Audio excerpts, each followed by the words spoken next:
Telugu 99 news channel కి స్వాగతం. Kadapa Vaikapa MP అభ్యర్థిగా ఉన్న అవినాష్ రెడ్డిని మారుస్తారనే వార్తలు వస్తున్నాయని ఏపీ పీసీసీ అధ్యక్షులు వైఎస్ షర్మిల అన్నారు. ఆయన మారుస్తున్నారంటే సీబీఐ చెప్పింది నిజమేనని నమ్ముతారా అని సీఎం జగన్ ప్రశ్నించారు. వైఎస్ఆర్ జిల్లా జమ్మలమడుగు నియోజకవర్గం ముద్దనూరులో నిర్వహించిన ప్రచార కార్యక్రమంలో ఆమె మాట్లాడారు. అదే క్యాంపెయిన్లో ఆయన బిడ్డ కూడా పుట్టింది. పక్కనే కడప స్టీల్ ఫ్యాక్టరీ వచ్చిందా? రాజశేఖర రెడ్డి గారు శంకుస్థాపన చేశారు. కడప స్టీల్ ఫ్యాక్టరీ రాజశేఖర రెడ్డి గారి కళ.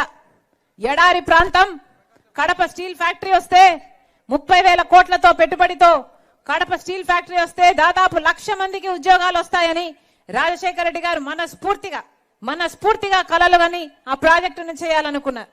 కానీ రాజశేఖర రెడ్డి గారు వెళ్లిపోయారు. ఈ రోజు ఎలా తయారైంది ఆ ప్రాజెక్టు? ఒక్క ఇటుకన్నా కట్టారా అంటే ఒక్క ఇటుక కూడా కట్టలేదు. ఆఖరికి అది శంకుస్థాపనల ప్రాజెక్టుగా తయారైంది. ఏమన్నా కడప ఫ్యాక్టరీ అయిందా? ఈరోజు మీరు ఓట్లేస్తే గెలిచాడు అవినాష్ రెడ్డి, మీరు ఓట్లేస్తే ఎంపీ అయ్యాడు అవినాష్ రెడ్డి గారు. ఈరోజు అదే అవినాష్ రెడ్డి గారు వివేకానంద రెడ్డి గారిని హత్య చేయించే విషయంలో అవినాష్ రెడ్డి పాత్ర ఉంది అని సిబిఐ స్వయాన సాక్ష్యాలు, ఆధారాలు, వాంగ్మూలాలు అన్ని చూపుతూ ఆయనను అక్యూజ్డ్ గా దోషిగా చేర్చడం జరిగింది. మరేమైంది? అక్యూజ్డ్ గా దోషిగా ఒక పెద్ద మనిషి రాజశేఖర రెడ్డి గారి తమ్ముడు, ముఖ్యమంత్రి గారి తమ్ముడినే చంపించారు అని కేసులో ఉన్నా కూడా ఈ రోజు వరకైనా అవినాష్ రెడ్డి ఒక్క రోజైనా జైలుకు వెళ్ళాడా? లేదు.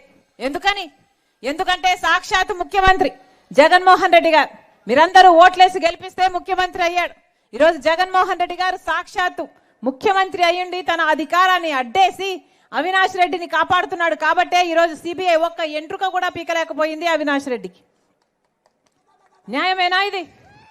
ధర్మమేనా ఇది? అధికారం ఇచ్చింది ఎందుకు?